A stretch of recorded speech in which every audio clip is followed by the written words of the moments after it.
Ils croyaient qu'ils étaient en sécurité, loin des aérodromes ennemis, au-delà de la portée des torpilles, protégés par la vitesse, la distance et l'immensité vide du Pacifique. À l'intérieur de la coque d'acier d'un croiseur lourd japonais, les officiers se tenaient calmement sur la passerelle. Les moteurs bourdonnaient, les vigies scrutaient l'horizon. La mer était plate, le ciel était dégagé, pas d'alarme, pas de silhouettes ennemies, pas d'avertissement. Puis, au-delà de l'horizon visible, l'océan explosa, non pas avec des aéronefs, non pas avec des torpilles, mais avec quelque chose de bien pire. Un obus de 16 pouces, chacun pesant plus qu'une petite voiture, était déjà en l'air, voyageant plus vite que le son, tiré d'une distance si extrême que l'équipage japonais ne savait même pas qu'il avait été détecté. C'est l'histoire du moment où la doctrine navale japonaise s'est effondrée en un seul battement de cœur. C'est l'histoire de ce qui se passe quand un croiseur rencontre le canon principal d'un cuirassé et pourquoi le premier coup a tout terminé. Avant d'aller plus loin, aimez cette vidéo, abonnez-vous et écrivez dans les commentaires d'où vous regardez. Votre soutien aide à maintenir vivantes ces histoires non racontées. Au cours des dernières années de la guerre du Pacifique, les croiseurs japonais n'étaient pas étrangers au danger. Ils avaient survécu à des attaques aériennes, ils avaient évité les sous-marins, ils avaient livré des batailles nocturnes où les éclats de bouche étaient la seule lumière. Mais il y avait une menace qu'ils croyaient pouvoir gérer: les cuirassés. Les planificateurs navals japonais ont enseigné que les croiseurs pouvaient survivre aux cuirassés en faisant 3 choses: la vitesse, la distance, l'évasion. Si vous pouviez voir le cuirassé ennemi, vous pouviez manœuvrer. Si vous pouviez manœuvrer, vous pouviez vivre. Ce qu'ils n'ont pas pris en compte, c'est le radar. Tandis que l'optique japonaise s'appuyait sur les yeux humains, les cuirassés américains s'appuyaient maintenant sur des machines. Le radar ne se souciait pas du brouillard, de l'obscurité ou de la distance. Un cuirassé américain pouvait détecter un croiseur bien avant que le croiseur ne sache qu'il était observé. Les ordinateurs de contrôle de tir calculaient la vitesse, le cap et la portée en quelques secondes. Les canons étaient alignés, les tourelles tournaient, et quand l'ordre était donné, il n'y avait pas d'échappatoire. Le croiseur japonais n'a jamais entendu le coup. Un canon de 16 pouces tirant à plus de 20 000 produit du son. Mais au moment où ce son atteint la cible, l'obus est déjà arrivé, ce qui signifie que l'équipage n'a jamais eu le temps de réagir. Pas de virage d'évasion, pas d'écran de fumée, pas de cri d'avertissement, juste l'impact. L'obus a frappé avec la force d'un tremblement de terre localisé. Il n'avait pas besoin d'exploser à l'intérieur du navire pour le tuer. Un obus perforant de 16 pouces transportait tellement d'énergie cinétique que lorsqu'il frappait le pont du croiseur, l'acier se comportait moins comme du métal et plus comme de l'eau. Les cloisons se plièrent, les compartiments s'effondrèrent. Les hommes ont été tués instantanément sans éclat par la pression seule. L'onde de choc a déchiré la coque, cassant les câbles, brisant les tuyaux, coupant l'alimentation. Les lumières s'éteignirent, les moteurs s'arrêtèrent, les communications moururent, puis l'explosion. Le carburant s'enflamma, les munitions se mirent à cuire. Le feu a déferlé dans le navire comme une créature vivante. En moins de 10 secondes, le croiseur n'était plus un navire de guerre. C'était une épave brûlante et à la dérive. Les survivants ont décrit plus tard le même moment. Ils ne comprenaient pas ce qui les avait frappés. Certains pensaient que c'était une bombe. D'autres croyaient qu'un sous-marin avait tiré une énorme torpille. Quelques-uns chuchotaient l'impensable, un cuirassé. Mais comment cela pouvait-il être ? Il n'y avait rien à l'horizon. C'était la terreur de cela. L'ennemi les tuait au-delà de la vue. L'océan lui-même était devenu hostile. Les croiseurs ont été construits pour survivre aux dégâts. Ils pouvaient prendre des bombes. Ils pouvaient survivre aux torpilles. S'ils étaient incorrectement touchés, ils pouvaient se continuer à combattre avec la moitié de leurs canons détruits. Mais un obus de 16 pouces n'a pas endommagé les systèmes. Il les a terminés. Un coup pouvait faire détonner les magasins, casser la quille, inonder plusieurs compartiments à la fois, tuer le personnel de commandement instantanément. Il n'y avait pas de contre-attaque. Il n'y avait que la survie, et la plupart n'ont pas eu cette chance. Alors que les rapports affluaient au commandement naval, un schéma glaçant a émergé.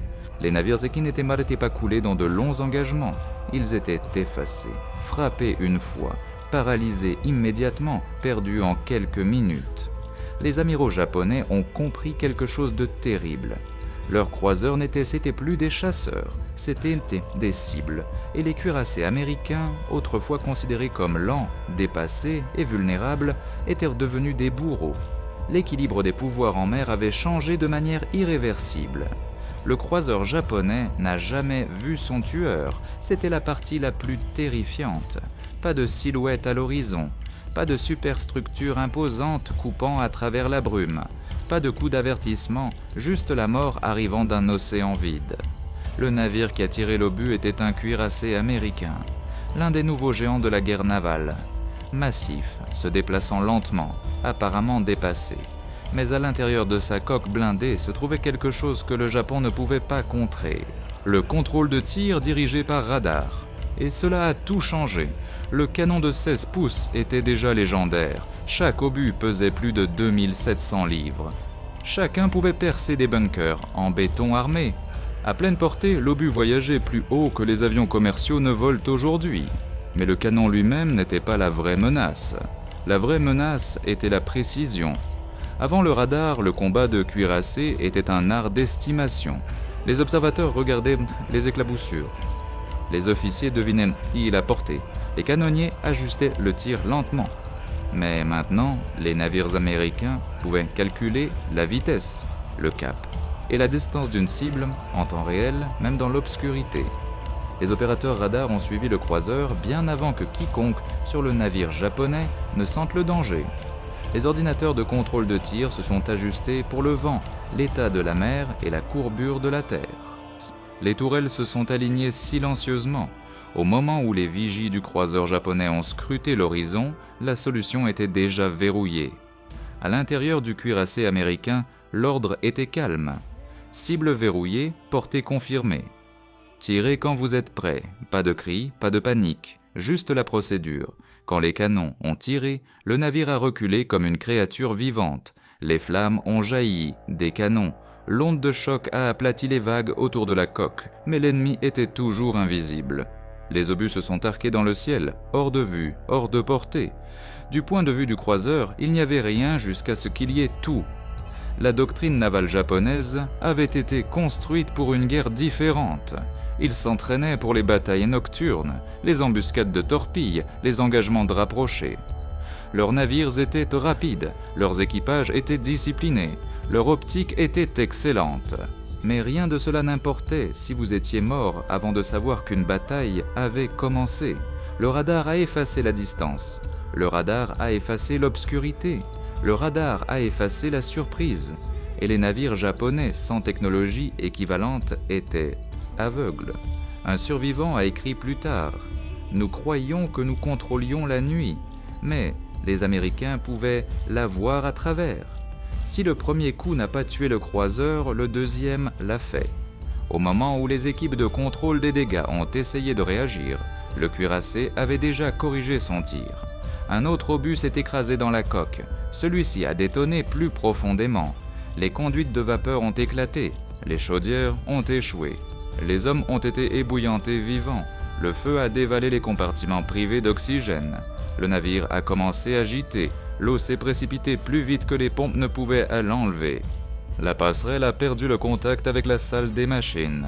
Les ordres sont restés sans réponse, non pas par confusion, mais parce que personne n'était là pour répondre.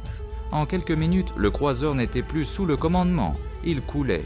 Les marins couraient dans les couloirs remplis de fumée. Certains ont essayé de lancer les canots de sauvetage. D'autres se sont jetés à la mer pour échapper à la chaleur. Et toujours, ils ne pouvaient pas voir l'ennemi. Pas d'éclats de canon, pas de tirs de traçante, pas de torpilles, juste la destruction pleuvant d'un dieu invisible. Un officier a crié « Où sont-ils » Personne ne pouvait répondre. Sur la passerelle du cuirassé, les officiers regardaient calmement à travers les instruments. Le radar a montré la cible ralentissant, puis dérivant, puis s'arrêtant. Quelqu'un a dit tranquillement « Elle est terminée ». Les canons se sont tus, non pas par miséricorde, mais parce qu'il n'y avait plus besoin. Le croiseur avait été neutralisé en quelques minutes. Un coup pour tuer, un coup pour tuer. Efficace, clinique, finale. Les commandants américains ont réalisé quelque chose de profond. Ils n'avaient pas besoin d'engagement long. Ils n'avaient pas besoin de bordées héroïques, ils pouvaient effacer les navires avant qu'ils ne se battent. La parole s'est répandue dans la marine japonaise. Les navires étaient détruits sans voir l'ennemi. Les équipages mouraient sans tirer un coup. La nuit, autrefois l'avantage du Japon, était devenu un piège. Les capitaines ont commencé à ordonner des manœuvres d'évasion au hasard. Certains ont refusé de naviguer sans escorte. D'autres se sont collés aux côtes, espérant que la terre pourrait les cacher des yeux invisibles. Mais le radar ne s'en souciait pas. Il voyait tout. Et les marins japonais ont commencé à comprendre une vérité terrifiante. L'océan n'était plus neutre. Il appartenait à celui qui pouvait voir en premier. Alors que l'épave brûlait à l'horizon et que les survivants s'accrochaient aux débris, une question hantait chaque commandant japonais qui lisait le rapport. Comment combattez-vous un ennemi que vous ne pouvez pas voir, tirant des armes que vous ne pouvez pas dépasser, à partir de distances que vous ne pouvez pas imaginer? Il n'y avait pas de réponse, seulement la certitude croissante que quelque chose de fondamental avait été perdu. La guerre en mer avait changé et le Japon était déjà en retard. Après que le croiseur ait disparu sous les vagues, la marine japonaise n'a pas paniqué publiquement. Extérieurement, les rapports étaient contrôlés. Les pertes ont été minimisées. Les explications ont été adoucies. Mais à l'intérieur des salles de commandement de trucks à Tokyo, quelque chose de bien plus dangereux se propageait. La peur. Non pas la peur des navires américains, la peur de l'invisibilité américaine. En quelques jours, le renseignement naval japonais a rassemblé les peu de données qui ont survécu. Les témoignages d'équipage étaient fragmentés, les rapports de dégâts étaient incomplets, mais un schéma était indéniable. Les navires étaient frappés avant le contact visuel, à des portées précédemment considérées comme impossibles dans l'obscurité qui aurait dû favoriser le Japon. Un amiral a frappé son poing sur la table. « Ce n'est pas de l'artillerie », a-t-il crié. C'est de la sorcellerie. Mais ce n'était pas de la sorcellerie, c'était le radar. Et le Japon n'en avait pas assez. Le Japon a essayé de s'adapter désespérément. Ils ont ordonné des manœuvres en zigzag la nuit, des écrans de fumée pour confondre le ciblage, un silence radio strict, des conditions d'obscurcissement sur tous les ponts.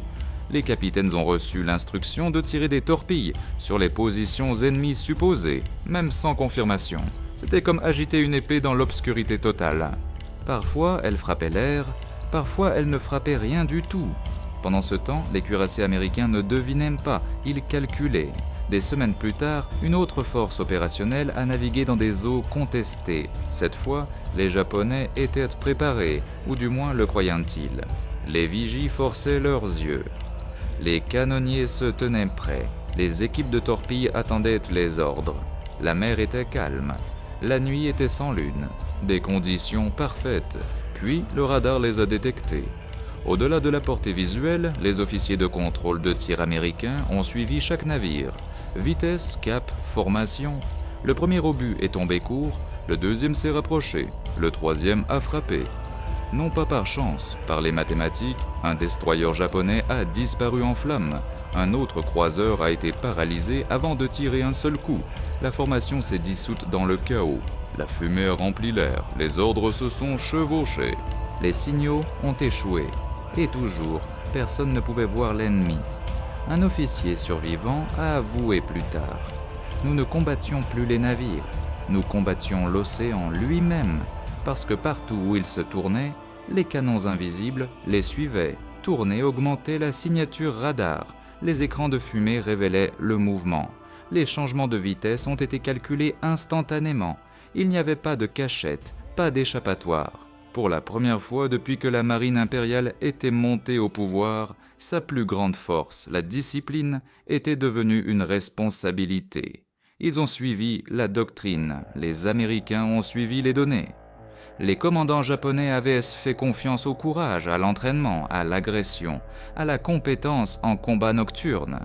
Les commandants américains faisaient confiance aux machines, aux chiffres, au système, à la répétition, et les systèmes ne se fatiguent pas. Ils n'hésitent pas. Ils ne manquent pas quand ils sont correctement alimentés en données. Pire encore, les navires américains se coordonnaient. Un radar en guidait un autre. Un navire illuminait les cibles pour le suivant. Un réseau d'acier et de signaux se déplaçait comme un seul organisme. Le Japon combattait comme des navires. L'Amérique combattait comme une machine. Tous les dégâts ne provenaient pas de coups directs. Les pré-coups écrasaient le blindage de la coque. Les ondes de choc rompaient les compartiments internes. Les fragments se précipitaient dans les espaces d'équipage. Les hommes ont été tués sans savoir pourquoi, sans entendre un coup de feu, sans comprendre comment l'ennemi savait où ils étaient. Le moral s'est effondré. Les équipages chuchotaient la nuit. Les marins évitèrent de dormir près des cloisons. Certains ont refusé de faire le quart seuls. Un officier marinier a écrit « Les obus viennent de nulle part. Il n'y a pas d'avertissement, seulement l'impact. » Les rapports ont atteint l'état-major naval. Ils savaient, ils comprenaient exactement ce que le radar signifiait. Mais admettre cela publiquement briserait la confiance. Alors ils ont fait ce que les empires font souvent quand la réalité se tourne contre eux. Ils l'ont nié. Ils ont blâmé la mauvaise navigation. Ils ont blâmé les conditions malchanceuses. Ils ont blâmé les commandants qui ne pouvaient plus se défendre. Mais ils n'ont pas blâmé la vérité. Cette vérité était trop dangereuse. À ce moment, les capitaines japonais évitaient les eaux ouvertes, les convois se collaient aux côtes. Les cuirassés restaient ancrés, sauf si c'était absolument nécessaire. Mais l'océan n'était plus le champ de bataille. La détection l'était, et le Japon avait perdu cette bataille. Chaque engagement s'est terminé de la même manière. Détection précoce par les Américains, tir précis au-delà de la vue, destruction rapide, silence. Le Japon avait toujours des marins courageux, avait toujours des navires puissants, avait toujours de la détermination. Mais rien de cela n'importait si l'ennemi pouvait vous tuer avant que vous ne sachiez que vous combattiez. Alors que les épaves s'accumulaient et que les pertes augmentaient, une question non dite hantait chaque amiral. Si nous ne pouvons pas les voir, si nous ne pouvons pas les atteindre, si nous ne pouvons pas les arrêter, alors combien de temps cette marine peut-elle survivre ? Personne n'a répondu. Parce que la réponse se formait déjà, un obus de 16 pouces à la fois. Au moment où le Japon a compris ce qui se passait, c'était déjà fini. Non pas officiellement, non pas cérémonieusement, mais fonctionnellement.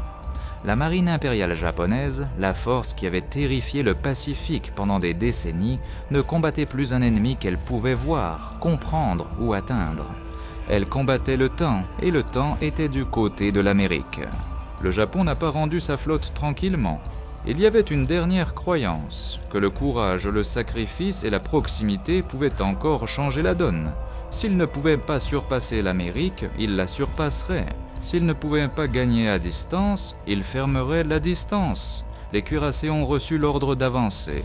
Les destroyers les ont escortés comme des boucliers. Les équipages ont été informés que ce serait décisif. Certains officiers connaissaient la vérité, d'autres ont choisi de ne pas le faire.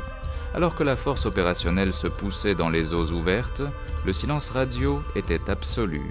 Pas de lumière, pas de signaux, pas d'erreur. Mais le silence ne signifiait rien pour le radar. Les écrans américains les ont détectés des heures avant le contact. Les officiers de contrôle de tir ont tracé calmement leur parcours. Les canonniers attendaient, non pas avec peur, mais avec certitude. L'ennemi était déjà mort. Ils ne le savaient simplement pas encore. La première salve américaine a atterri avec une précision mathématique. Un obus de 16 pouces a frappé le croiseur de tête au milieu du navire. L'explosion n'a pas seulement déchiré l'acier, elle a effacé la structure. Les cloisons se sont effondrées. Les chaudières ont éclaté. Les hommes ont été tués instantanément dans les compartiments qu'ils n'ont jamais vus détruits avant que les Japonais ne puissent réagir. Un autre obus a frappé, puis un autre, et toujours pas de contact visuel. Les canonniers ont tiré à l'aveugle.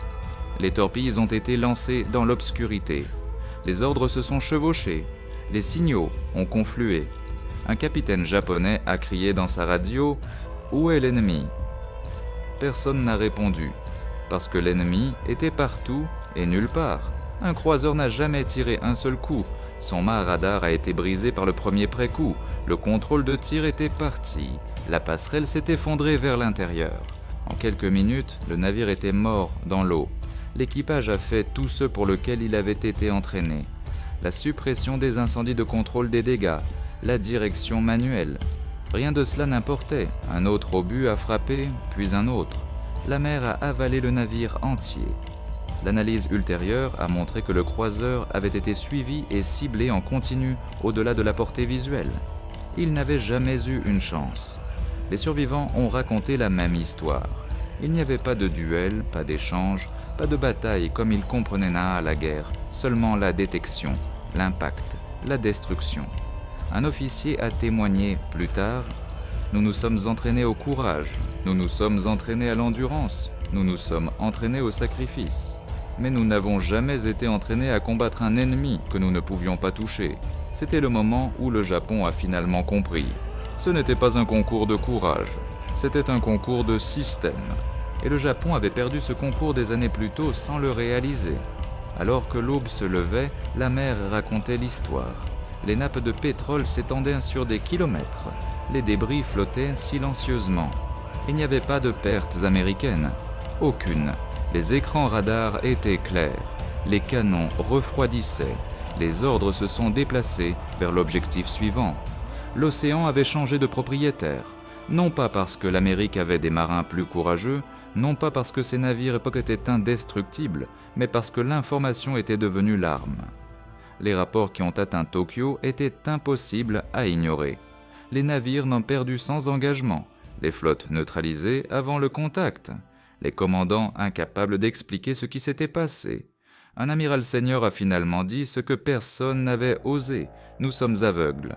Ce seul mot portait le poids de la défaite. À partir de ce moment, la flotte de surface du Japon est devenue défensive, puis prudente, puis sans pertinence. Les cuirassés sont restés ancrés. Les croiseurs ont évité la mer ouverte. Les destroyers ont escorté les convois qui sont morts de toute façon. L'océan n'était plus contesté. Il était contrôlé. Le croiseur japonais n'est pas mort parce qu'il était faible. Il n'est pas mort parce que son équipage manquait de courage. Il est mort parce que la guerre avait changé, et le Japon n'avait pas changé avec elle. Un seul obus de 16 pouces n'était pas le tueur. Le radar était, la coordination était, la répétition industrielle était. Et une fois que ces forces se sont alignées, aucune quantité de courage ne pouvait les arrêter.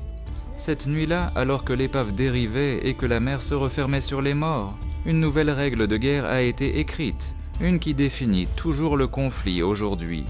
Vous n'avez pas besoin de voir votre ennemi si vous pouvez le trouver en premier. Le Japon a perdu un croiseur, mais ce qu'il a vraiment perdu était le contrôle de l'océan. Et une fois que c'était parti, la guerre n'était qu'une question de